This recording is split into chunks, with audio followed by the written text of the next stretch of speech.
Boa noite a todos, graça e paz. Bem, antes de iniciar a leitura bíblica, eu gostaria de falar um pouco sobre a minha chegada até aqui. Como eu já falei com o ministério, aos 15 anos me converti na Metodista Ortodoxa em Brisamar.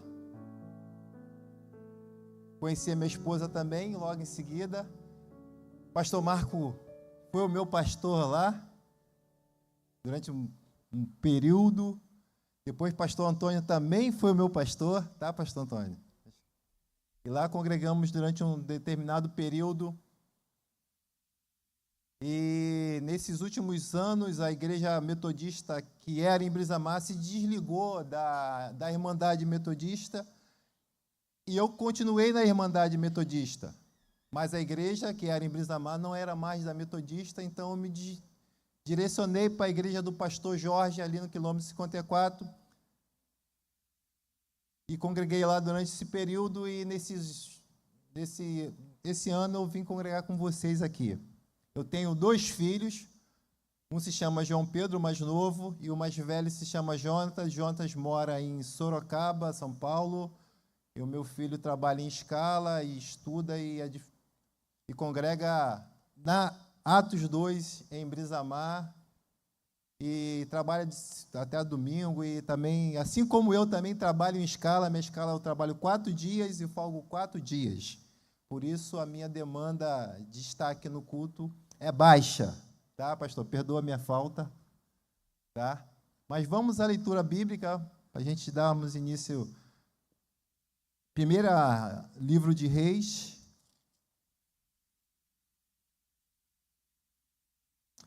capítulo 17, vamos falar sobre Elias.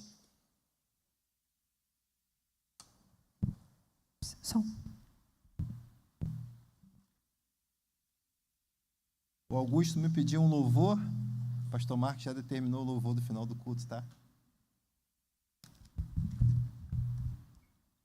Irmãos, é uma alegria estar congregando com vocês, de estar aqui também. Estou um pouco nervoso. Essa não é a minha segunda oportunidade de estar ministrando a palavra junto com vocês. E que Deus possa falar ao nosso coração. Curve sua fonte. Querido Deus, nós te louvamos, te agradecemos porque a tua palavra é poderosa e nós precisamos dela para a nossa vida, porque ela é o alimento que precisamos, é a cura, é a saúde, é a vida, é a alegria, traz transformação, e nós precisamos do Senhor, Deus, e a tua palavra nos direciona para ti, Deus. Continua falando no nosso coração, precisamos ouvir a sua voz nesta noite, ó Deus, é o que nós queremos em nome de Jesus. Amém. Diz assim, capítulo 17, 1 Reis, capítulo 17, do versículo 1 ao versículo de número... Tá bom. Do versículo de número 1 ao versículo de número 7. A minha tradução um pouco diferente da dali, então vou ler o que está ali. Não enxerga ali, irmãos.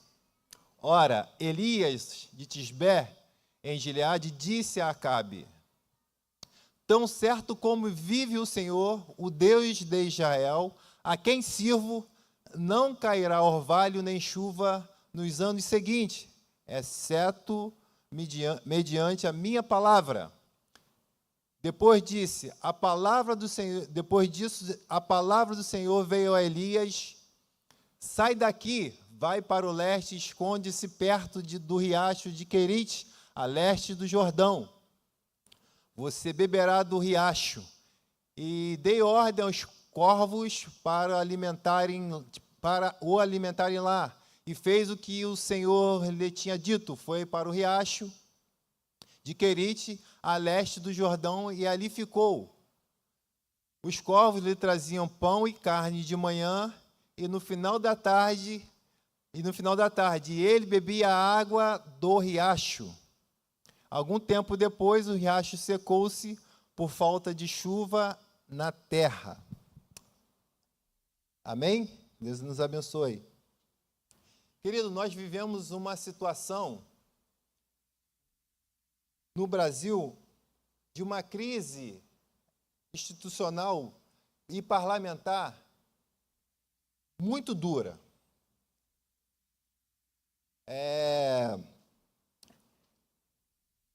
O parlamento nos trouxe, através de reuniões, uma situação muito caótica em que nós vimos os nossos parlamentares, a nossa política, o nosso Brasil se aprofundando caindo numa profunda crise institucional de integridade moral, ética e política. Não há mais credibilidade na política do Brasil, dos parlamentares que ali exercem. Israel, diante desse contexto, também vivia nessa mesma crise. Vivia nessa mesma condição. A fé se tornou algo tão banal, às vezes, e parece, o enriquecimento ilícito de alguns líderes fez com que a imagem da igreja, a imagem daqueles que servem os fiéis, fosse lançado às mídias. E isso trouxe grande dor para a nossa vida. E Elias foi levantado por Deus diante deste contexto espiritual nessa época. A crise em Israel era tão grande, que os 6 reis antes de Elias, 2 deles morreram e os outros 4 se suicidaram.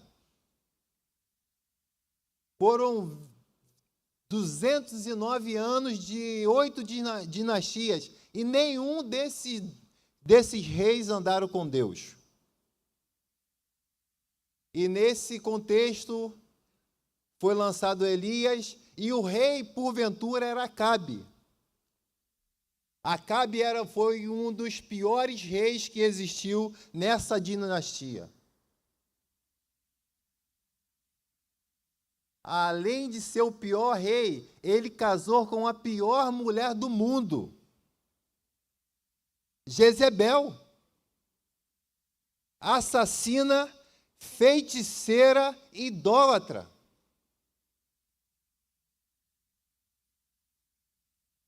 E Elias aparecem trazendo uma mensagem de Deus, trazendo uma palavra de Deus. E nesse contexto é que Elias se apresenta, e vamos falar um pouco da vida de Elias. Era um homem desconhecido, vinha de uma cidade de Tisbé, também desconhecida, e ele traz uma mensagem, ele já aparece, traz uma mensagem urgente, contundente e dura. E ele já aparece trazendo uma profecia, já atacando diretamente a Baal, porque Baal era o deus da fertilidade, era o deus do enriquecimento. Tudo quanto é tipo de produção que crescia em Israel era dedicada a Baal. Aí Elias ora ao Senhor, e o Senhor dá uma palavra e fala assim, durante 3 anos e meio não choverá, não vai haver chuva. Por quê? Ele ataca diretamente a Baal, o deus da fertilidade. 3 anos de seca, querido. 3 anos de seca para tentar tirar, e tirou a credibilidade de Baal.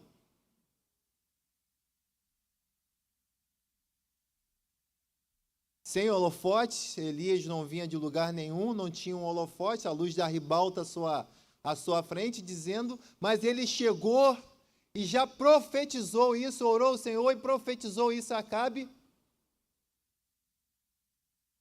E logo em seguida Deus manda ele ir para Querite e ali ser alimentado por corvos e beber da fonte de Querite, da água que jorrava em Querite. Irmãos, o que fazer quando a gente está diante de Deus e Deus determina algo para a nossa vida e nós levamos a palavra de Deus, mas Deus direciona às vezes a gente para uma direção em que a gente não está esperando. Se esconde, Elias, vá para Querite. E Deus começa a tratar com a vida de Elias na presença de Acabe, na presença dessa grande profecia que ele dera. E ele vai para Querite, e ali ele começa a ser alimentado pelos corvos, que traziam pão e carne. Irmãos, os corvos eram tipo uns abutres, eles comiam dos animais apodrecidos. Era considerado um animal imundo. E Deus começa a tratar com o interior de Elias, com o seu emocional, com o seu interior. Às vezes Deus prepara algo para a nossa vida para tratar com a gente. Às vezes aparecem coisas que a gente não espera, porque Deus está tratando conosco. Ainda que você possa pensar, e eu possa pensar, que nós estamos na igreja fazendo a vontade de Deus, servindo a Deus, adorando ao Senhor, evangelizando, pregando. Mas Deus tem o seu tratamento para conosco individualmente. Deus não levantou uma igreja, Deus não levantou um ministério, Deus levantou um homem, levantou Elias para esta obra. E Deus tem levantado a mim e a você para uma grande obra. O tratado de Deus para conosco é diferente do que a gente imagina. Às vezes nós escrevemos na nossa agenda ou traçamos a nossa vida, pegamos um lápis e escrevemos na nossa agenda, amanhã faremos isso, amanhã farei isso, amanhã eu vou fazer isso, daqui a alguns anos estarei assim. Queridos, a caneta da nossa existência, o lápis da nossa existência que a gente escreve o diário, não tem que estar nas nossas mãos. A caneta da nossa existência está na mão de Deus. É Deus que escreve a nossa história.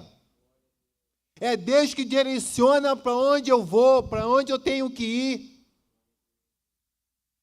Não está no meu controle a minha vida. Eu espero que amanhã aconteça isso, faça até planos para o amanhã. Mas o amanhã só Deus vai determinar, querido. Só Deus vai determinar. Então Elias ora com instância, depois Elias vai para Querite. Só iremos ter êxito na nossa vida espiritual se nós vivermos em oração. A oração de Elias estava aliada à profecia de Elias. Os propósitos de Deus precisam estar aliados. Nós precisamos colocar a nossa oração nos propósitos de Deus. Elias orava constantemente. Elias orava pelo propósito de Deus na vida dele. No texto de 1 Reis, não vai mostrar isso, mas lá em Tiago, capítulo 5, mostra. E só iremos prevalecer diante das dificuldades se nos prostrarmos diante de Deus. A nossa vida é uma vida de adoração, como o pastor Marcos falou. A nossa adoração precisa estar voltada para o propósito do Senhor. A nossa vida precisa estar voltada para o propósito de Deus. E Elias vai para Querite, e ali começa a ser tratado por Deus. Imagine, querido, como estava a alma desse homem. Meu Deus, eu entreguei a sua profecia, agora o Senhor me manda para Querite me esconder. E aqui vem esses corvos, esses animais imundos me alimentar, eu aceito. E tem muitos de nós, querido, que não aceitam certos tipos de situações que acontecem na nossa vida. Eu não quero isso. Às vezes eu não aceito isso, Senhor. Isso não é bom para mim. Eu não quero. E a gente lidar com muitas conversas com algumas pessoas que questionam constantemente do que está acontecendo na sua vida. Por que está acontecendo, cheio de questionamento, e a gente fala, Deus sabe de todas as coisas. É Deus que está escrevendo a tua história, irmão. Levanta a sua cabeça, não fique prostrado, levanta. Isso que está acontecendo é Deus levantando você, te preparando para uma grande obra, Deus tratando com o seu interior. Aí a fonte se seca. Como se não bastasse, acabou a água. Acabou o alimento. Os corvos já não vêm mais. Aí Deus levanta ele, vai para Sarepta, que lá tem uma viúva, que ela vai te sustentar. Ela vai te dar o seu alimento. E ele vai para Sarepta. Quando chega lá, encontra aquela mulher catando lenha. E ele pede água para beber. E ela fala, vou pegar. E quando ela fala que vou pegar água para você beber, ele fala assim, não só quero água, mas também quero comer, quero alimento.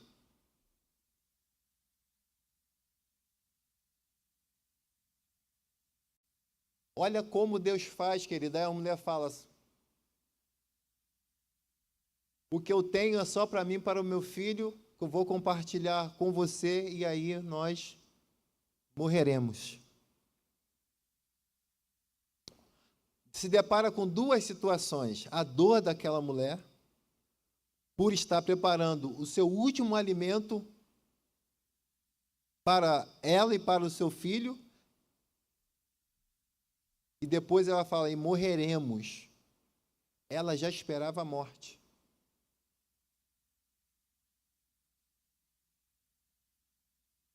Mas Elias tinha o Deus da vida no seu coração. E ele vai e prepara para mim e para você. E para o seu filho. E nós conhecemos muito bem a história. E ela começou a fazer a farinha. E a farinha se multiplicava na panela e não se acabava. Quando nós estamos na direção de Deus, pode até parecer que é o fim, querido, mas Deus está no controle de tudo. Pode parecer que vai acabar, pode parecer que o mundo vai se acabar, mas Deus está no controle de nossas vidas. Ele sabe o que a gente ignora, Ele conhece o que a gente não entende. Ele sabe o que eu e você, o que nós precisamos. Ele conhece o nosso coração na íntegra. Ele sabe o que há dentro de nós. Ele sabe o que se passa dentro de nós. Ele conhece dentro de nós.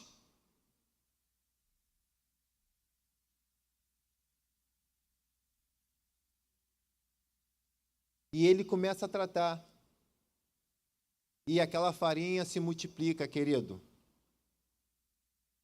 Como se não bastasse, já está num deserto, caminhando no deserto, no trajeto de Deus, porque o deserto é a escola de Deus. Porque o deserto é o tratamento de Deus para com a nossa vida, é o preparo de Deus para conosco. É Deus preparando a mim e a você para o seu chamado, para a sua obra. Porque queira eu ou você não, nós estamos de passagem, querido. Enquanto aqui estivermos, enquanto estiver fôlego de vida nesta terra para nós, queridos, façamos a obra de Deus. Todos nós um dia iremos passar daqui para a vida eterna, alguns para a morte eterna. Nós não viveremos, não sei, mas talvez mais de 150 anos. Mas um dia nós passaremos, nós morreremos para este mundo. O que vai contar diante de Deus é o que você está vivendo aqui na terra. Estamos de passagem, nem rei nem papa, a morte escapa. Todos nós iremos passar, querido, enquanto vivermos, enquanto vida estivermos, vamos viver para a glória de Deus. Vamos viver para a adoração ao Senhor. Vamos viver para o contentamento dEle, trabalhando todos os dias, de segunda a sexta, sábado, domingo. Querido, mas quer comais, quer babás, façais todas as coisas, façais para a glória de Deus. Precisamos entender que tudo que nós estamos vivendo é para a glória de Deus. Somos adoradores por excelência. Somos servos por excelência.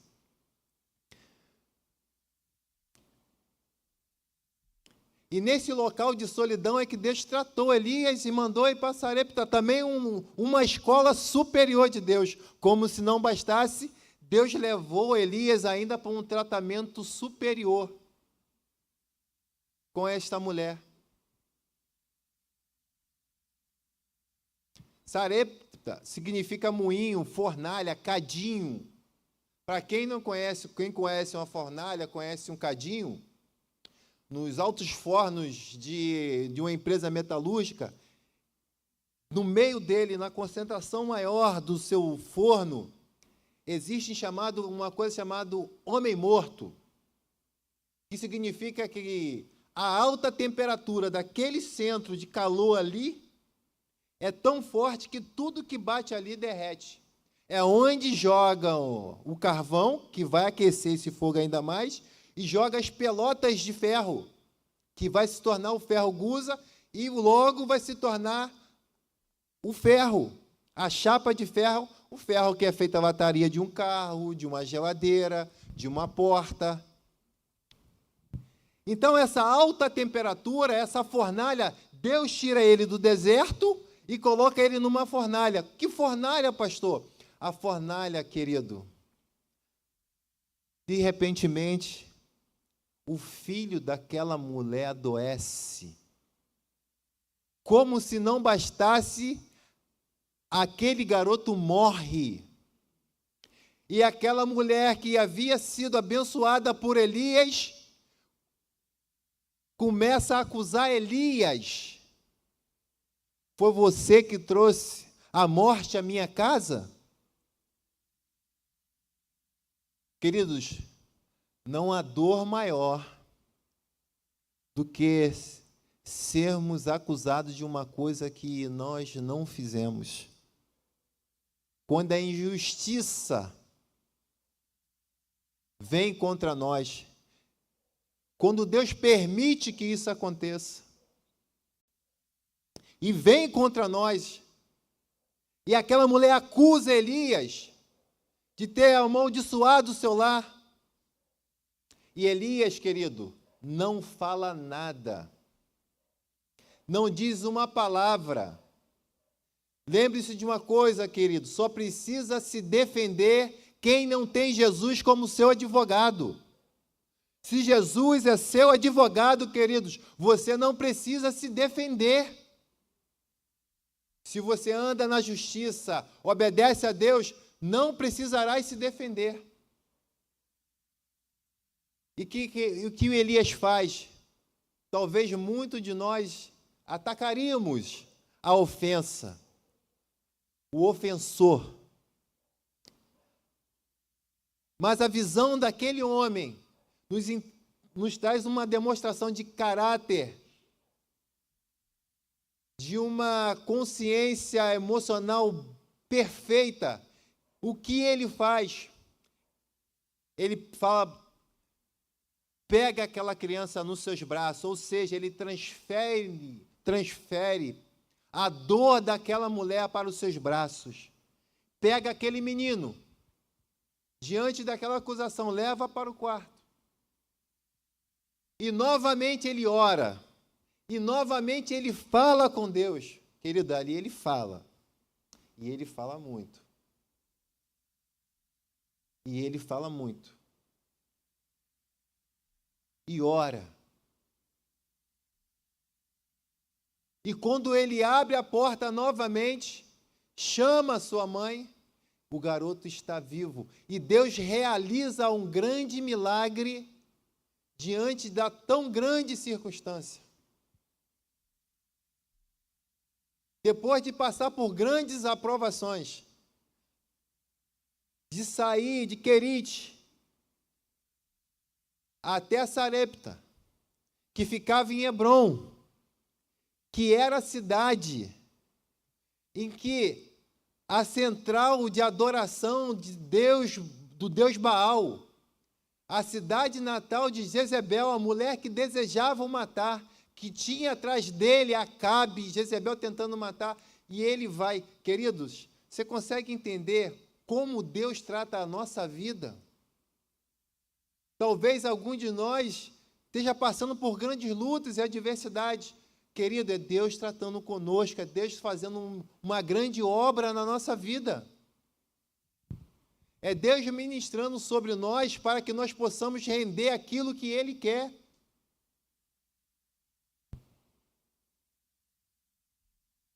E é difícil para a gente entender quando nós estamos no centro da vontade de Deus e Deus permite que certas situações e circunstâncias diversas acontecem com a nossa vida.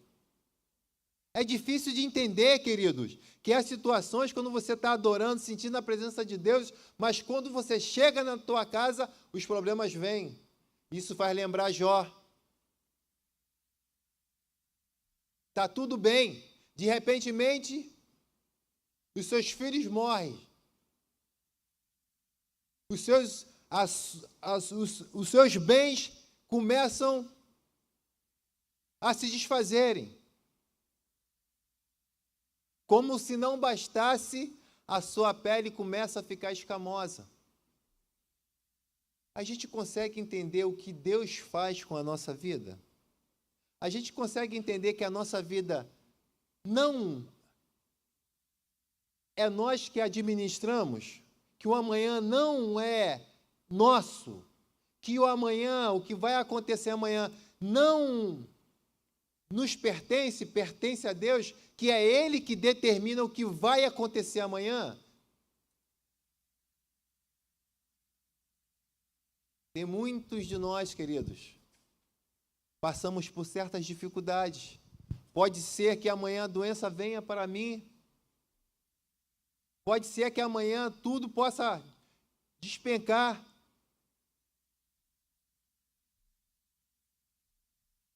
Eu preciso entender.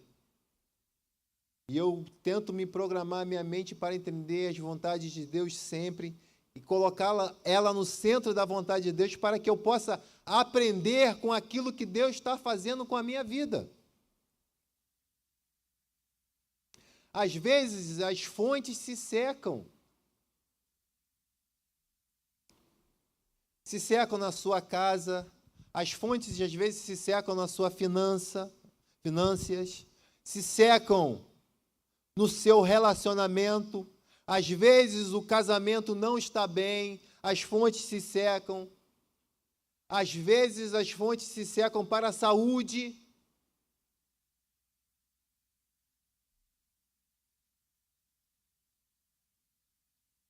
Mas Deus é poderoso para restaurar tudo em nossa vida.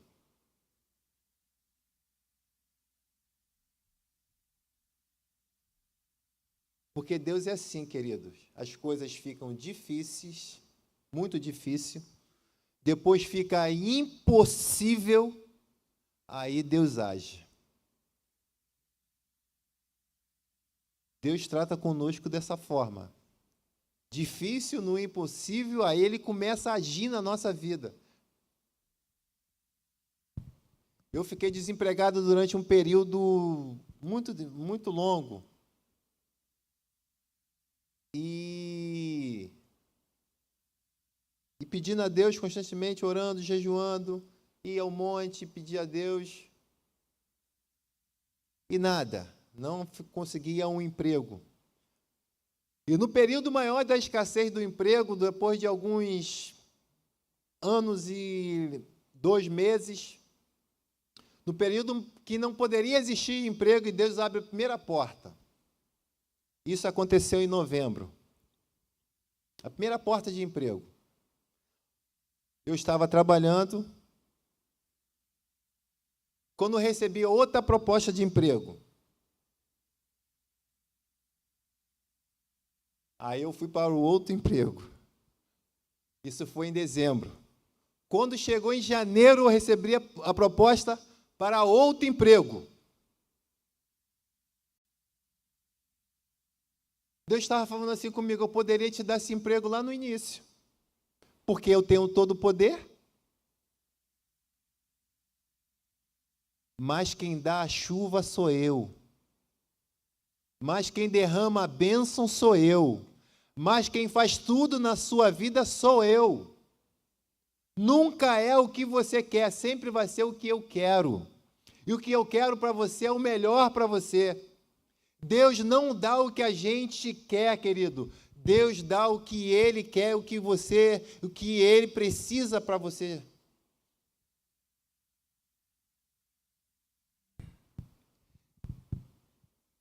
Deus vai te dar, querido, o que é melhor para você.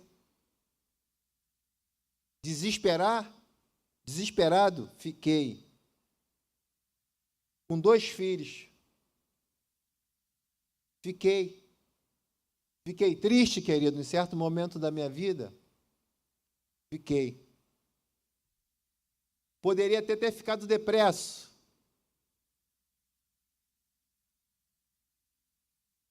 Mas Deus sempre sustenta a nossa vida. Ainda que o nosso coração esteja doloroso, eu tenho certeza que eu fui forjado, ainda serei forjado, porque eu preciso ser forjado. Eu preciso ser tratado por Deus.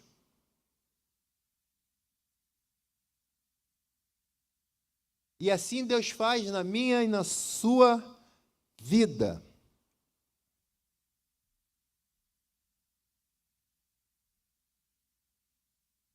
Deixa eu passar aqui para não... Já está na hora.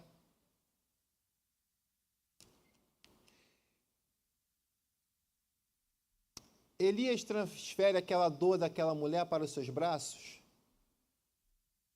como uma forma de carinho, de afeto e de amor. O homem que serve a Deus, que anda com Deus, nós precisamos ter sempre neste propósito. Às vezes, calados, nós vencemos a batalha, querido. Às vezes, com humildade e simplicidade, aceitando a dor, nós vencemos a batalha. E quando Elias traz aquela mulher, que aquela mulher fala para ele, vejo que é os homens de Deus e que a palavra de Deus está na sua boca. O homem de Deus é conhecido pelo seu tratamento, pelas suas atitudes, pelo seu comportamento, pela sua vida, como ele vive, o que ele fala, como ele procede. E Elias ensina muito a gente neste propósito. Ensina muito a mim e a você como nós devemos nos comportar diante de Deus.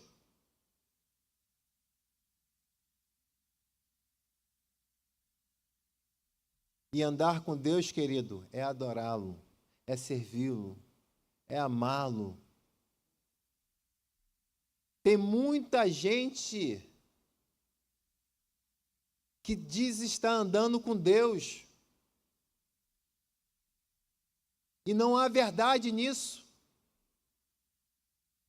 A gente precisa muito tomar cuidado. Geazi pegou o bordão de Elias e foi tocar no menino, pensando que o menino também ia ressuscitar como Eliseu ressuscitou. E não aconteceu nada. A vida de Deus, com Deus, é uma vida diária, constante. Moisés, quando desceu do monte, a sua face, ninguém poderia olhar para a sua face. Mas teve um período que a glória, que a face de Moisés não brilhava mais. As pessoas conseguiam olhar para Moisés, mas Moisés ainda assim permanecia com um véu no seu rosto. A vida com Deus é uma vida de inconstância, querido. A vida com Deus é uma vida contínua. Orar é algo contínuo na nossa vida. Deus quer nos usar. Deus quer trabalhar na nossa vida. Deus quer encher o nosso coração de alegria pelas suas obras, pelos seus feitos, pelas suas maravilhas. Deus quer tratar conosco como nunca foi tratado em nós.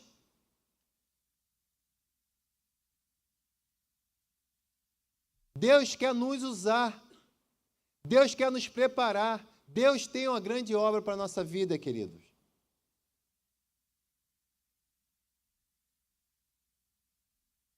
Nós precisamos somente obedecer a palavra de Deus.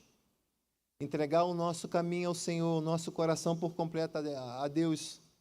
E deixar que Ele faça a obra. Deixar que Ele derrame em nossa vida todo o seu poder, a sua magnitude e nos transforme de glória em glória até ser dia perfeito. Que Deus abençoe a sua vida nesta noite. Deus faça resplandecer a sua glória sobre você e enche o seu coração de vida, alegria, renovo. Que as bênçãos do Senhor continuem sendo derramadas sobre sua vida continuamente e que você permaneça no fogo de Deus continuamente, sendo abençoado pelo Senhor todos os dias da sua vida. Amém? Que Deus abençoe a sua vida, Pastor Marcos, Pastor Delci.